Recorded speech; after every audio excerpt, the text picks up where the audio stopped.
மதுரையில் முருகன் மாநாடு பாஜக சார்பாக ஏற்கனவே தமிழக சார்பாக இந்து அறநிலையத்துறை சார்பாக வந்து பழனி மாநாடு இருக்காங்க. இப்போ பிஜேபி நடத்துறது ஒரு சங்கிகள் மாநாடு அப்படின்னு சொல்லிட்டு அமைச்சர் எஸ் சேகரபாபு சொன்னார். ஆனால் இது ஒரு பெரிய ஒரு மாற்றத்தை ஏற்படுத்திய மாநாடுன்னு சொல்லிட்டு மத்திய அமைச்சர் எல்முருகன் சொல்லியிருக்காரு. உங்களுடைய கருத்து? மாநிலத்திற்கு மாநிலம் பாஜக மதவாத அரசியலின் வடிவத்தை மாற்றி கையில் எடுக்கும். வட இந்தியாவுக்கு போனால்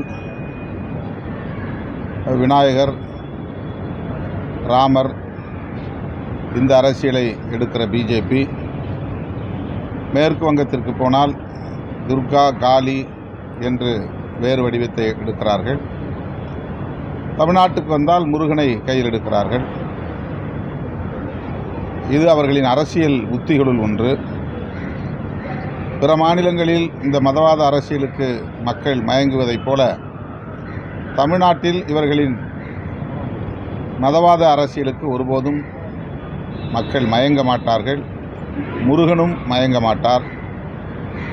தமிழ்நாட்டு கடவுள் முருகன் மதவாதிகளை விரட்டி அடிக்கக்கூடியவர்.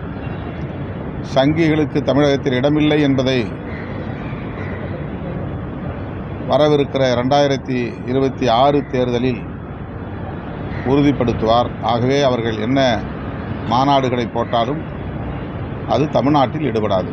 சாதிவாரி கணக்கெடுக்கிறது ஒரு சூழ்ச்சி 2027 மக்கள் தொகை கணக்கெடுப்பு நடத்தப்படும் என்று இப்போது அறிவிப்பு வெளியாகி இருக்கிறது.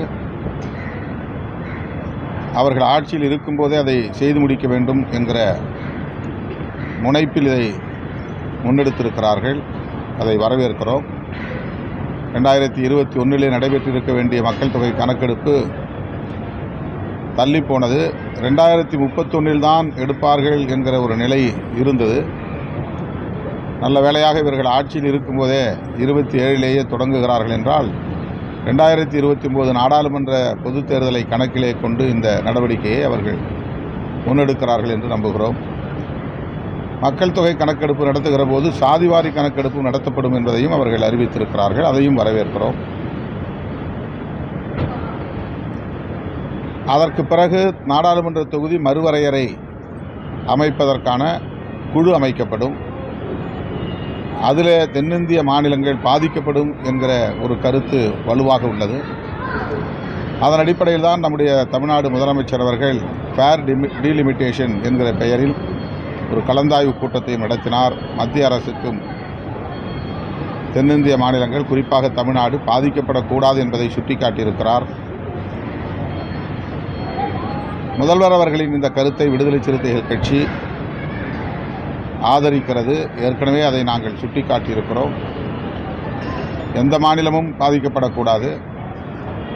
ஆகவே அதற்கு தனியே ஒரு அனைத்து கட்சி கூட்டத்தை கூட்டி அந்த வரையறைகளை எவ்வாறு தொகுதி வரையறை செய்வது என்பது குறித்த வரையறைகளை முடிவு செய்ய வேண்டும். மாநில கட்சிகளை, மாநில அரசுகளை கலந்து பேசாமல் நாடாளுமன்ற தொகுதிகளுக்கான மறுவரையறை குறித்து அரசு அவசரப்பட்டு எந்த முடிவையும் எடுக்கக்கூடாது என்பதுதான் முதல்வரின் கருத்தும் விடுதலை சிறுத்தைகளின் கருத்தும். செய்திகளை உடனுக்குடன் தெரிந்து கொள்ள உடனே சப்ஸ்கிரைப் பண்ணுங்க.